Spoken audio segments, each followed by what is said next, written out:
How and why did folk music become a pivotal part of left-of-centre politics?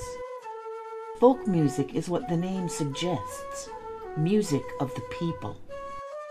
From Robert Burns to Hamish Henderson, to today's folk musicians and scholars, folk music is explored with a political and social viewpoint. My love for and growing awareness of what makes Scotland the nation it is today, and what makes Scots the people they are, is taking me on a journey of discovery.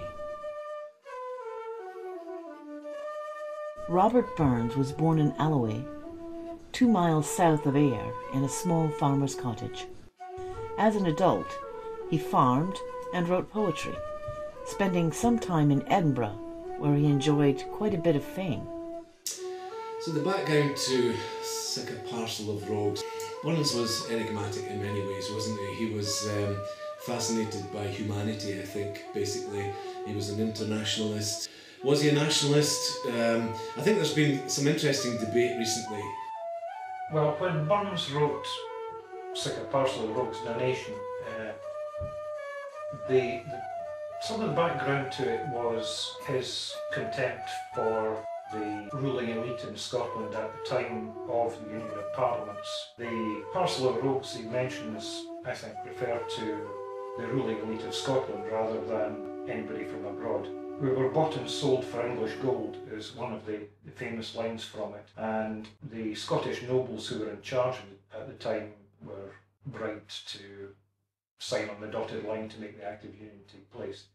And that's basically, I think, the message that Burns is trying to put across in the song.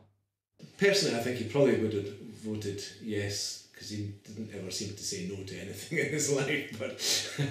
But he was a radical, and there's no doubt about that. Radical in every sense. He was all about the future as well as the past, and he was all about internationalism as well as small n nationalism and socialism, and he was very, very hard to sort of pin down to say he was this or he was that. In case anybody didn't notice, this year we've got a wee referendum. Just a wee one? Aye, just a wee one. We've got to decide whether the weather will be better or worse, depending on who you believe. Personally, I think the weather will be shite, no matter how we vote.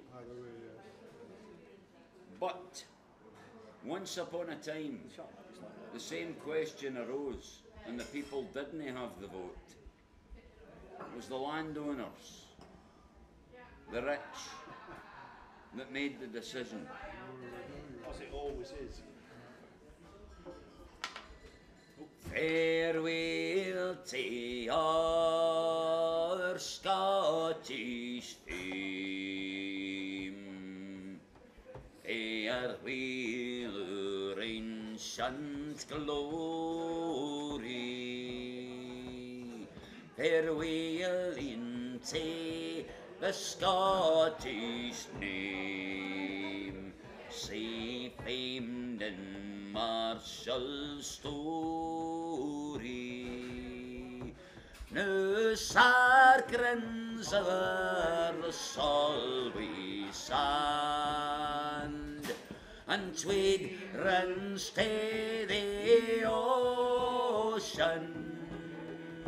To mark where England's province stands, sick a parcel of rogues in a nation.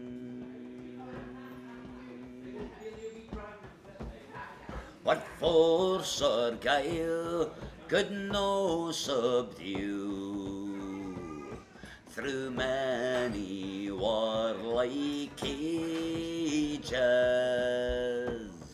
is wrought now by a coward few, for hireling o traitor wages.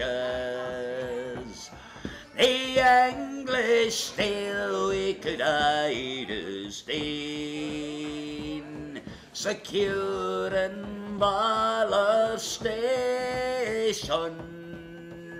But English gold has been our bane, sick a parcel of rogues in a nation.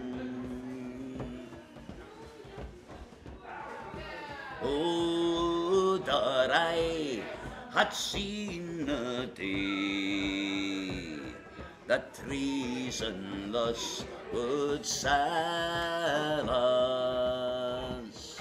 My old grey head had lain in clay, with the bruise and the loyal Wallace. But path and party my last hour, I'll make this declaration: we were bought and sold for English gold.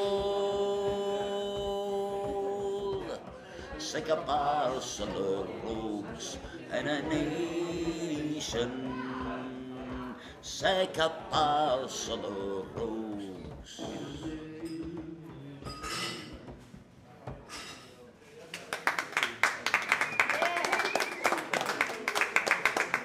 What was happening in France and what was happening in Britain in terms of the fear of what might happen in Britain, and looking across to France and in his local area in the southwest of Scotland there was a great deal of fear, and of course he panicked at one point when the finger was pointed at him as being perhaps someone who needed to be looked at, and some of the things he was saying were very dangerous at the time in terms of what was happening politically. Clearly, you know, if you take the words of the song just on face value for what they actually are, then he's complaining about the Union, there's no doubt about that. Yeah.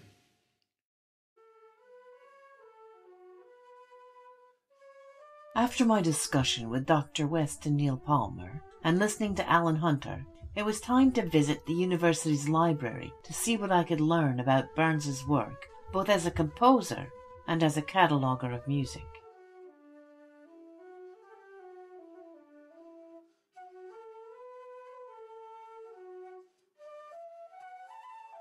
I did some research and learned that Burns had also catalogued folk music in the Highlands. What could I discover there about folk music's roots and about Burns?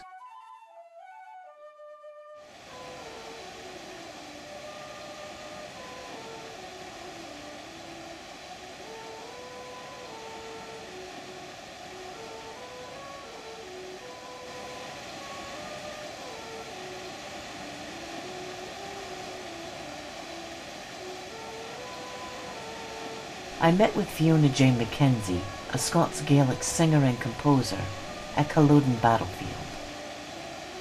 Hi Fiona. Hi Robyn. It's good to see you. It's good to see you, even if we are in the rain. Yeah, I've got a few questions I'd like to ask you. Yeah, sure. Yeah. Great.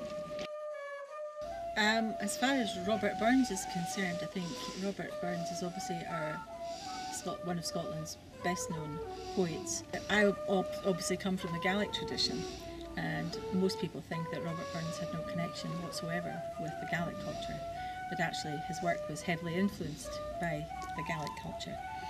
And if you examine his works, you see lots of Gaelic words or pieces of Gaelic words, or he used a lot of Gaelic tunes, Gaelic airs, and he actually toured the Highlands 3 times and stayed not far from where we are today at Culloden actually. He wrote many of his songs while he was travelling in the Highlands, and you can see references to the Highlands obviously in his songs like My Heart's in the Highlands, and he used Gaelic names. There's one of my favourite songs which has got a chorus speaking about Doll, not Donald, but Doll, Doll Hey, Doll Ho. That's really interesting. Is to find a side of Robert Burns, you know, that it has more commonality in general, I suppose, for Scotland than most people would initially think. Hamish hain or in the Hamishich, and each eriket, me in Falche, a churn na dunye prem Charloch, where a hanike gamma alape. Kohain yasani chakarakat horo huahu heyo hiri uyoro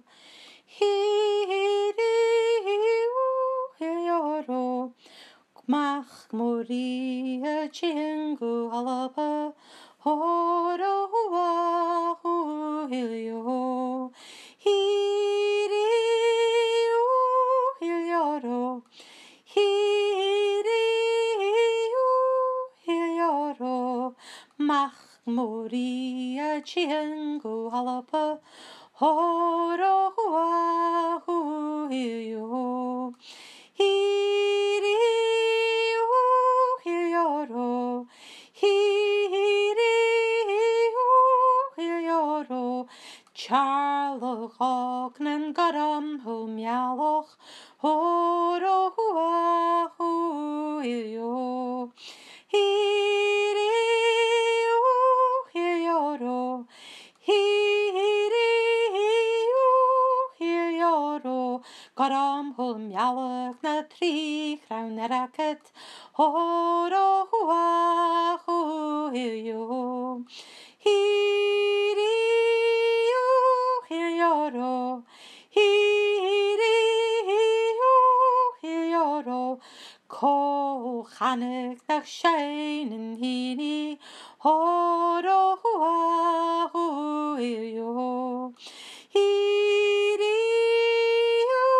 hilioro hirio hilioro ko chanig nach scheinen hini horo hua huilio hirio hilioro hirio hilioro ko chainesani chakaraket horo hua huilio hirio hilioro hirio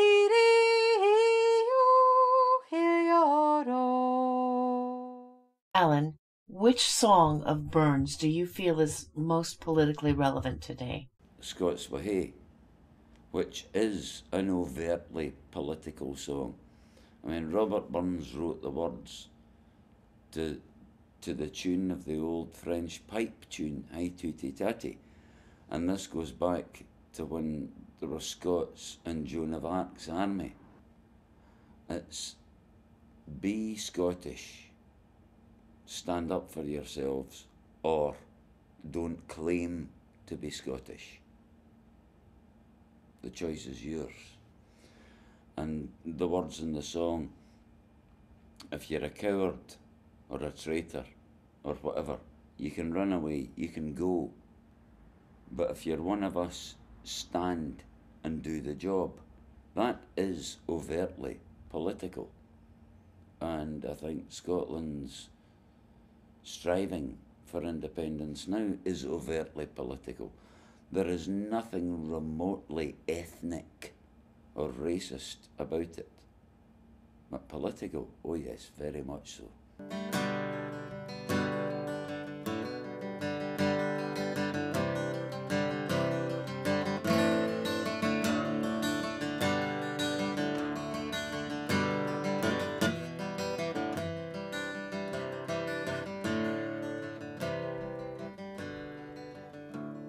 Scots Wahey wi' Wallace blood, Scots come Bruce's of time lad, welcome to your gory bed of the victory. Now's the day and now's the hour, say the front of battle over, see approach Lord Edward's spell, chains and slavery.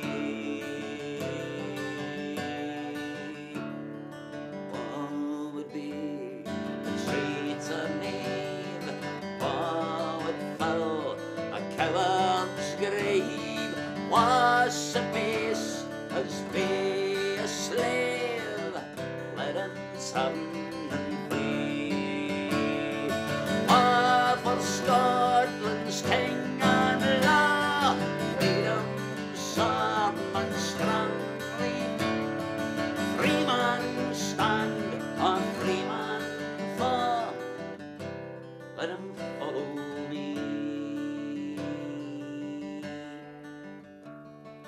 by oppression's rules and pains, by your sons and servile chains, will drain our dearest friends, but they shall be free.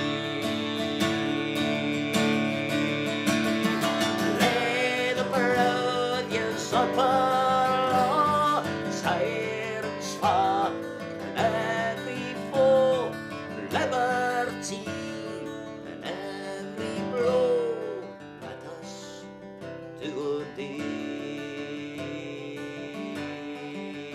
Apostles, boogie, or Wallace bled, Scots and Bruce's of time lad, welcome to your gory beds, or to victory.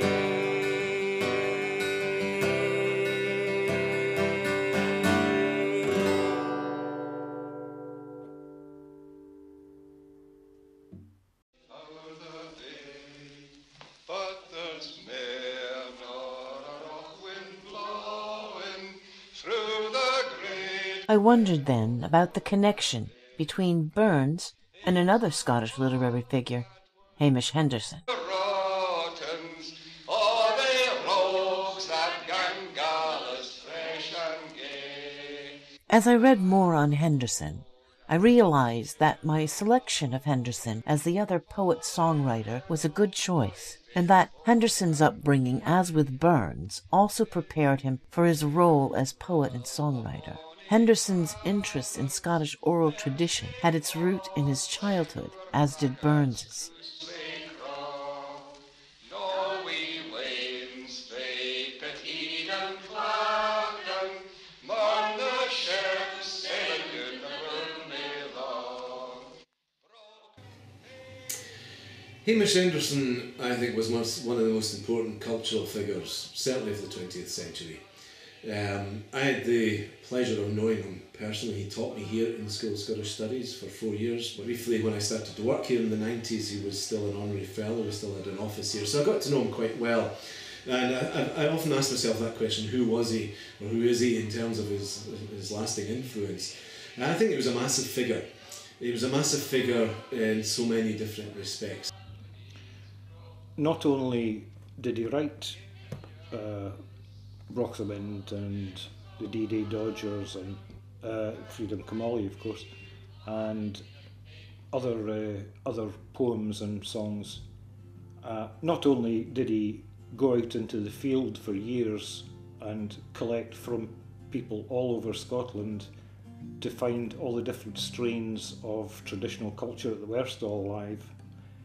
Not only was he an academic, but he was all of these things and more, of course. A very friendly and personable man. He wasn't well enough known while he was alive. He's a bit better known in many respects since he died.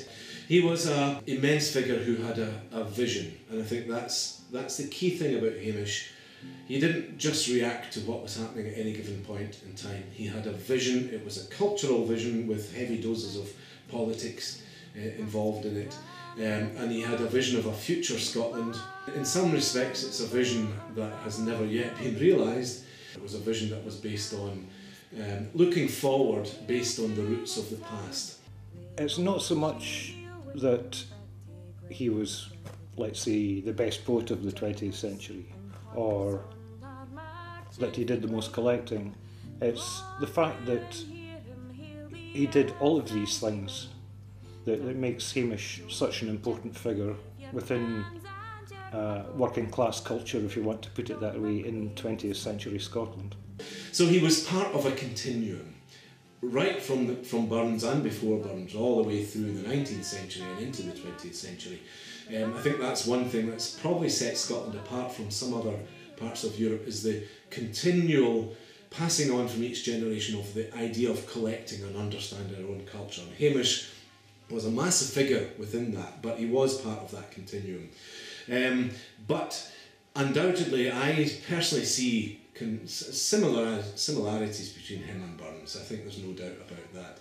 The fact that they were both similar in their politics, they were both radical, they were both of the people, they were both internationalist in their outlook, they were both fascinated by the past and what's come into their present from the past. We call it tradition. They both had very early influences of singers in their family, in Burns' case his mother, in Hamish Henderson's case probably his grandmother, and Hamish was collecting songs around Blairgowrie when he was 10 years old and writing them down, and this certainly came from his grandmother's influence. Burns had a strong father. Hamish didn't know his father, so there's a difference there, I suppose. And both very well educated, and I think that's another important thing.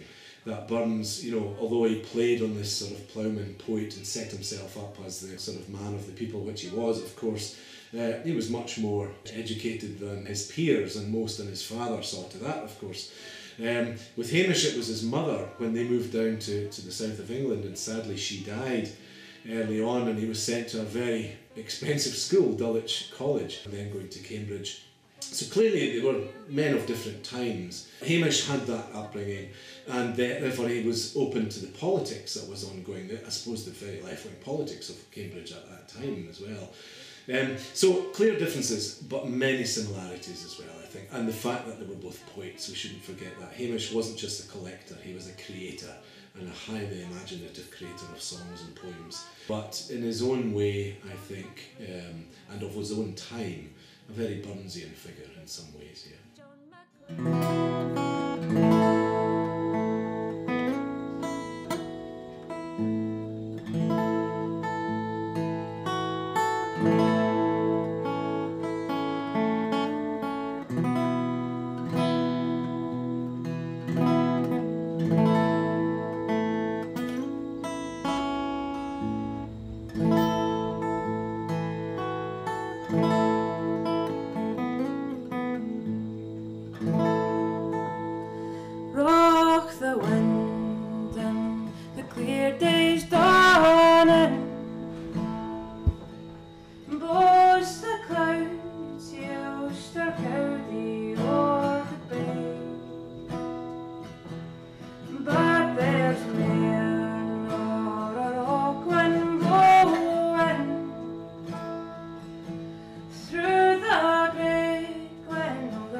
And when my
Hamish Henderson first rose to prominence, or some kind of prominence, during the Second World War when he was stationed with the British forces in Italy. One of the stories, I think, is that he actually received the surrender of an Italian general. He was a very intelligent and very politically aware man. He spoke several languages. Hamish Henderson was one of the most intelligent and educated men that I have ever had the privilege to meet. He had an enormous capacity and a joy in learning and knowledge, but also in culture itself, in the Scottish culture. And one of the wonderful things about him was that the stories he told about his times during the Second World War. For example, it's a marvellous story where at one part of Italy they thought the Americans were coming, and they had taken the bed sheets and made them look like stars and stripes, and they hung them out, you know, just for, yes, we're glad you're coming, you know. But someone come and said, the Americans are not coming, the Scottish are coming. And someone had to go to the library to go and look and see what a Scottish flag looked like, because they didn't actually know. And bed sheets were made of Scottish flags in the Saltaire. Quick, but you know, and when the Scottish troops came in and Hamish was among them, drip, drip, drip, drip, and blue dye was coming down on them. And Hamish, when he was asked by Radio Scotland, weren't you offended by that? And he said, no, I thought it was the most beautiful thing I'd ever seen. And it's marvellous. These were people that just wanted peace. They wanted the war to be over, but they wanted to be welcoming to whoever was coming in. Not in a romanticised, overly romantic way, but in a real way that he believed that folk culture could be the root of a powerful future and an internationalist future, and that's, to me, who Hamish Henderson was. You know, I think he would be a very strong yes voter now, but only in the sense of the platform that could give.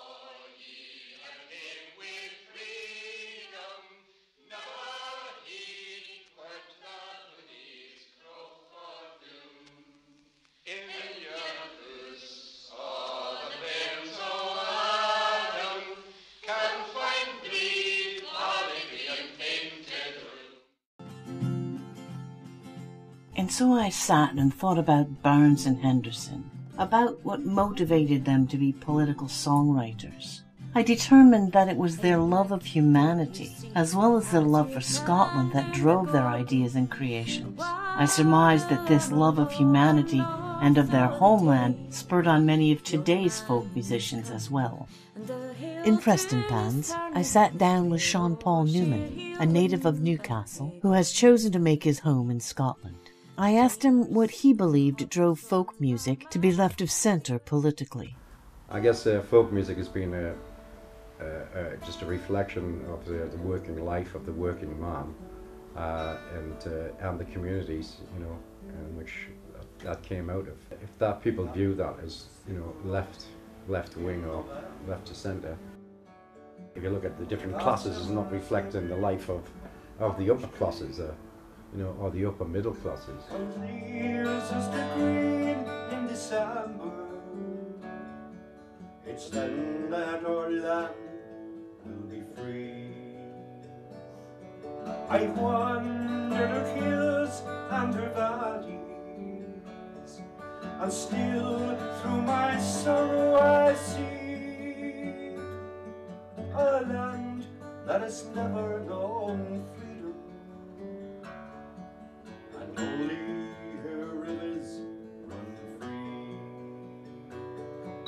and only her rivers run free. I always believe, you know, the real folk music is born out of the communities and the hardships and, you know, the lifestyles.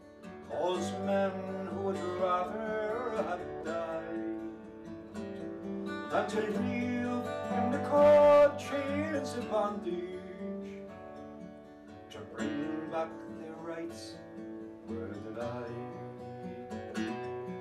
Oh, where are you now when we need you? What burns in the flame used to be? Are you gone like the snows of last winter? And only the rivers run free. Only the rivers run free. Folk music happens all through the year in Orkney, and it's one of the main types of music that people play. And folk music is inherently political, and that's been the case for hundreds of years, and I think that's still the case today. And when I first started writing songs, I started writing songs to express political points. I have a 10-month-old daughter, and she's still pretty young, so she's not fully aware of the, you know, the larger political, social climate, but I certainly think, thinking back to when I grew up, I believe that Scotland was asleep to a large extent, unaware of its own potential, and I'd really like my daughter to be able to grow up in a Scotland that is aware and awake and able to fully actualise itself. When I think of my daughter, I'd like to think that she has all of the opportunities that are possible for her to have, and I think that the only way for that to happen is for Scotland to fully grasp its future in both hands. It might be scary to many people, but the only way forward is to be proactive. The only way for all of us to really maintain our standard of living and enjoy being alive is for Scotland to move with the times and move into the future actively rather than passively. I would like to think that because, Scottish folk music is popular, so I'd like to think that because of that, people listen to the words, as they always have. They listen to the words about folk songs that are to do with rich and poor from previous generations. So I think people listen to modern folk music that addresses those issues, and there's quite a lot of it being written and played, so there's obviously the interest amongst folk music performers.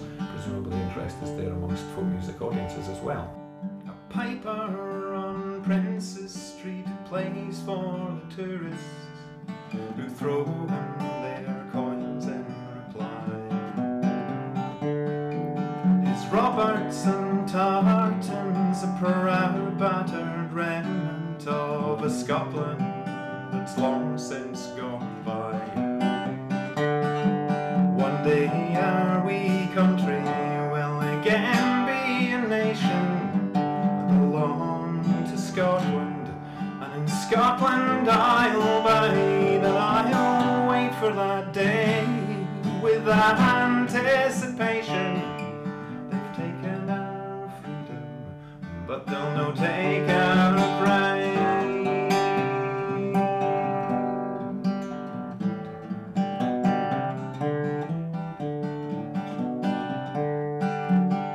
Well, it's said that without the support of Great Britain, our economy wouldn't be strong.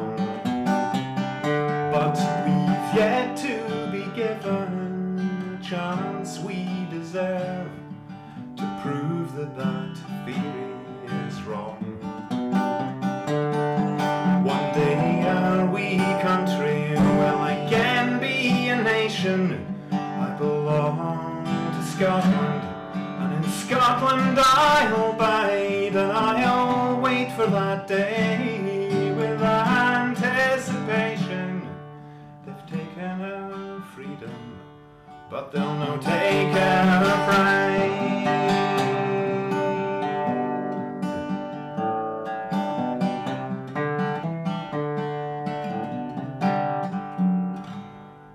We're facing the future, and like it or not, there's decisions that have to be made. To survive as a colony of a long fallen empire is something I would happily trade. One day our wee country will again be a nation. I belong to Scotland, and in Scotland I'll bide. I'll wait for that day with anticipation. They've taken our freedom, but they'll not take our pride.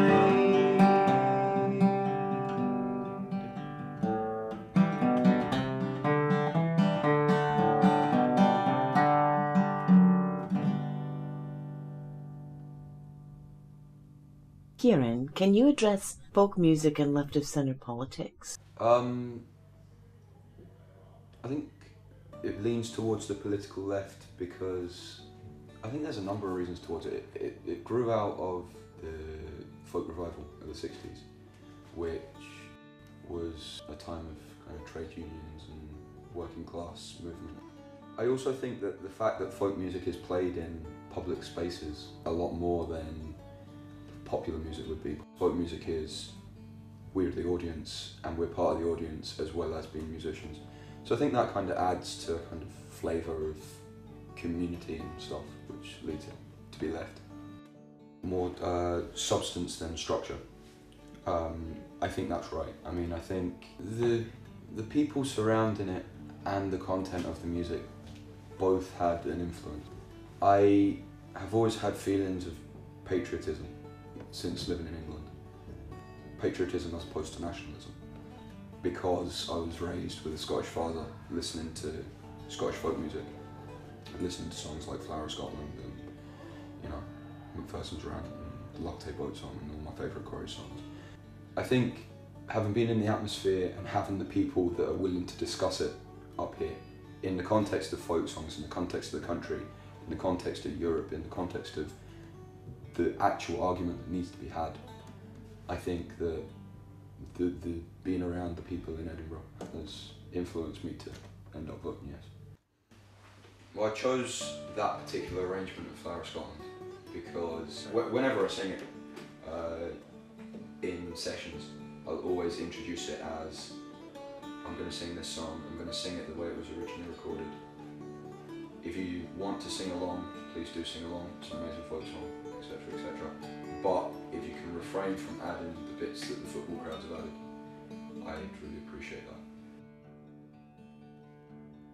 Oh, Flower of Scotland, will we see your likes again, that fought and died for? It's a good way of having a history lesson. They're good history lessons to have. And if you take influence from the lessons that these folk tunes have had, especially like Ordinary Man, it ties in nicely, like Parcel of Rogues. Parcel of Rogues is a better example.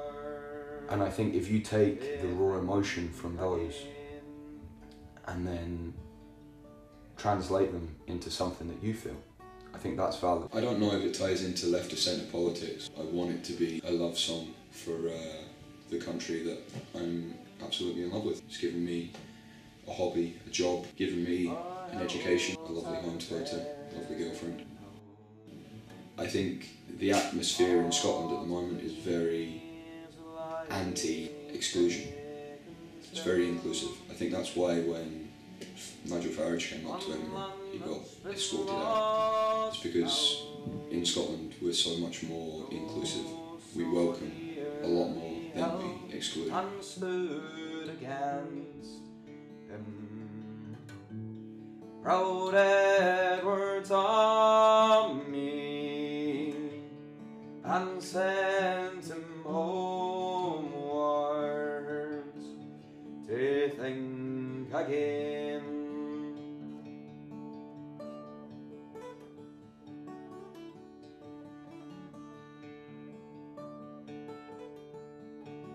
Folk music is the history that wasn't written down. They're written by people that were there at the time, suffered it. Those days are past now, and in the past they must remain,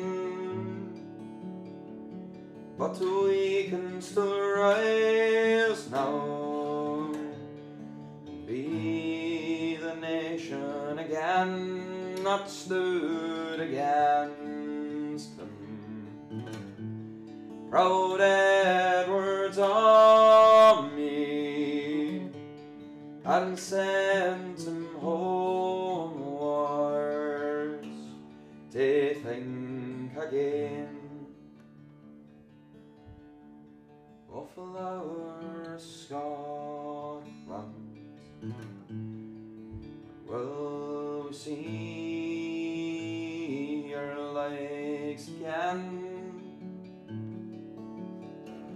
that fought and died for your Evet's hill and glen and stood against him? Proud Edward's army and sent him homewards to think again.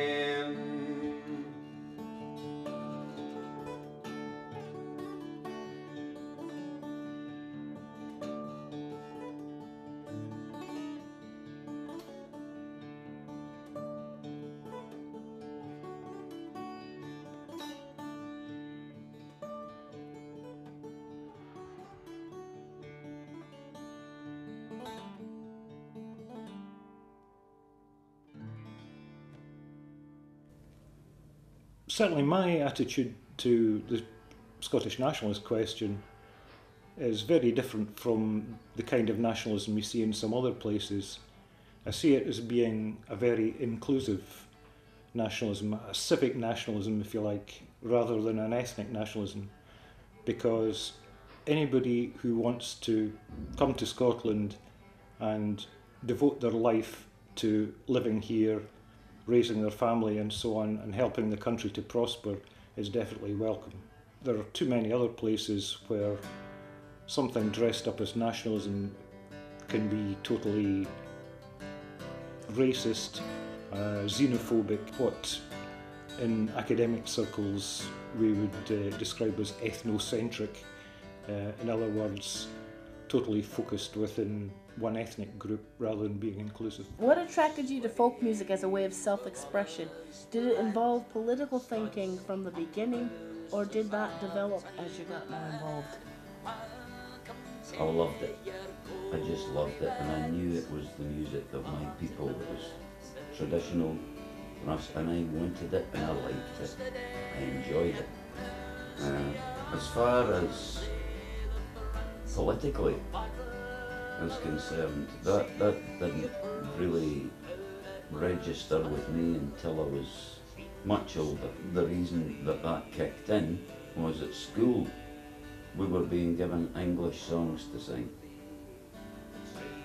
Why? Nobody told me I was English. Scottish ones were off the table. I weren't there. But when I got home, Mum and Dad were singing Scottish songs all the time. Hey, this is our stuff. And eventually you start asking questions like, why are we not doing this at school? And then politics starts creeping in. I think if you want to swim, you don't go looking for a whirlpool, because it's going to change your mind big style. And what you're looking at there is a social whirlpool. It's a vortex. And you're either going to rebel against it wholeheartedly, or gradually it will draw you in. And if you have an innate antagonism towards it, you won't stick around, you'll leave, you'll just go away. But other than that, you will gradually be drawn towards the conclusion that so many others have reached. You can say it. Yes. I. Tack. Ha. We. Ja. Oh. Si. I take it that's a yes.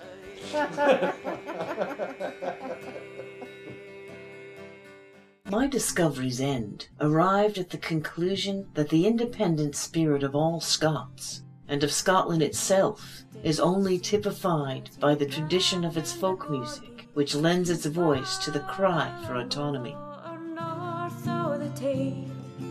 Yon man is coming, and the hill tune is turning. We're all sure he'll win back to Glasgow the day. The Janers and Hodders on our marching for Clydebank.